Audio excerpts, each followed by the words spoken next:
Iran के खिलाफ हालिया हमलियां दी लहर मुकम्मल कर लई सेंटकॉम का ऐलान। अमरीकी फौज जो ईरान के मुसलसल तीजी रात हमले बंदर अब्बास बुश शहर कुशन कैश अबू मूसा विच धमाके वस्ती ईरान के शहर उमीदिया विच भी मिसाइल डिगन की इतला। दूजे पासे ईरान का क्रूज मिसाइलों नाल अमरीकी बहरी जहाज़ों को निशाना बनाने का दावा। ईरानी पासतरन इनकलाब के मुताबिक हरमस विच खिलाफ वर्जी उत्ते 2 टैंकर्स को नकारा बना दिता। बहरीन विच हथियारों ते सैटेलाइट मरकज अमरीकी फौजा की रिहायशी इमारत को निशाना बनाया।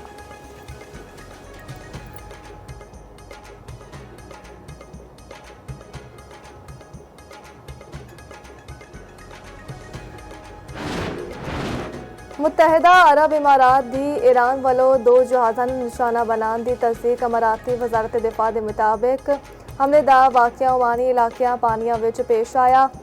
टैंकर्स उत्ते हमले विच हमले का एक भारतीय रुकन हलाक हो गया, 8 जख्मी। दूजे पासे UAE विच अमरीकी सफारतखाने की सर्विस 15 जुलाई तक मनसूख।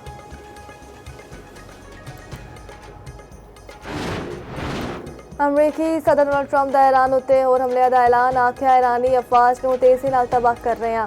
MOU एक अजमाइशी ईरान ने पासदारी नहीं की थी। ट्रंप का अपना हुरमस दी दोबारा नाकाबंदी का भी ऐलान। आख्या सारे कार्गो उत्ते 20% शरह नाल फीस लावांगे। ईरानी वज़ीर ख़ारजा अब्बास अराग़ची ने आख्या ईरान अपना हुरमस का मुहाफिज है हमेशा रहेगा। हुरमस विच अमरीकी मुदाखलत का भरपूर जवाब देने का ऐलान।